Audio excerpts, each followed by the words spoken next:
Jexi. Here we go. I told you guys I was going to go and see Jexi. This film has not been marketed hardly at all unless you watch a shitload of YouTube. Jexi is pretty much an Alexa or a Siri or a Google Glass that starts taking over this guy's life because the software is defective. And it's a very vulgar film, so there's the plot. Except for this. After he meets a woman, a brand new girl, Jexi starts to get a little bit jealous. It's basically the romantic comedy version of the Joaquin Phoenix and Scarlett Johansson masterpiece of a movie called Her from 2013. That film was freaking fantastic. Scarlett Johansson, I think, could have actually got a Best Actress nomination for just her voice. And correct me, if one award show did do that, I don't think it was the Golden Globes. I know it wasn't the Oscars. It could have been the Critics' Choice Awards. I don't know. But this film is not as good as that one. This one is a very solid film. It's a short film. I want to say it's about an hour and 18 to an hour and 20 minutes. I went to the 2:45 showing with my buddy. Not many people in the theater, which was a pretty bad sign to me, because not a lot of people knew this movie was coming out. How do I know that? Well, the box office came out. $3.1 million was this film's worldwide intake for just this weekend. That's going to consider this film a freaking flop. I don't think it's going to open anywhere else. Adam Devine does a good job in the film being Adam Devine. I think this could have benefited from being a Netflix film. This could have been one of the better Netflix films. Now, I'm being very lenient on this film. I'm not going to talk about the camera angles or the cinematography or anything like that. With the comedy, you have to have not consistent laughter, not joke after joke after joke after joke that's flat out hilarious, but you need to have some jokes here that really do have gut-bustingly funny moments, and funny moments here. And if it's a romantic comedy like this one starts to turn into, you need to have good chemistry between the actors, especially when it's a bigger budget. And I'm not talking about the next slew of Hallmark films. No. This one is solely a comedy that turns into a romantic comedy later. The comedy works at points, and that's why I am giving it a positive score, a positive grade. I enjoyed this film for what it was. I didn't think it was too long at all.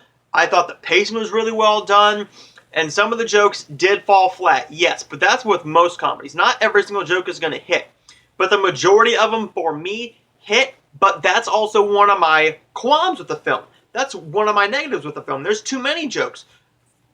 Jexi is a vulgar Alexa, Siri, Google Glass type. She calls him a pussy, a dumb fuck, a shit for brains, stuff like that. Completely vulgar woman here. And yeah, it's funny, but it started to go down the route of Sausage Party. That's what it started to go down the route of, is Sausage Party. Yeah, seeing animated food say fuck is funny. But it's funny for just a limited amount of time before it starts getting old and a little bit boring. This film started to get a little bit boring, or I started to get a little bored with the fact that Jexi was doing the same thing over and over and over and over and over again. You also have Michael Pena in here as Adam Devine's boss. You got Wanda Sykes in here as the woman who works at the phone company where he gets Jexi. This film is a bit of a mixed bag. Those two really do work. They are comedic gold when they're on screen. Adam Devine, if you like him, in his Netflix film When We First Met with Alexandra Daddario, that's a very solid romantic comedy right there. I like that one a lot. And if you really like him, like I love him in the Pitch Perfect movies. I have not seen Game Over Man yet. That's going to be one of my next Netflix watches once I'm done with all of the movies that I got to get through here and everything else. This film is a very mixed bag, but I'm going to say I enjoyed it. It's one I'm definitely going to buy. For reviewing purposes, I went to go and see it also because I wanted to see this film from the trailers. I thought the trailers made it look really funny, but some of the funniest moments are in the trailers, and that's not a problem with the film. That's a problem I have with the marketing team. But that also could be a problem with the actual film, but I'm going to say go into the movie knowing nothing about this film. And if this film doesn't make more money, I don't think Adam Devine's going to be a big star. Or a big box office darling, like I think he could. I think he could be a perfectly fine big box office star. Besides Pitch Perfect. He was in a okay romantic comedy with Rebel Wilson, who he also starred, or who also starred in Pitch Perfect 1, 2, and 3 there, called Isn't It Romantic, which is a decent little romantic comedy, but this film was much, much better.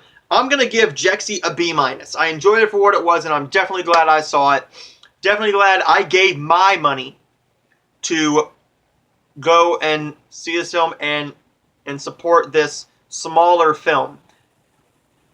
See you guys in the next review. We have a total of 1, 2, 3, 4, 5, 6, 7, 8 Hallmark Channel reviews and 1 Lifetime movie review. See you guys next time.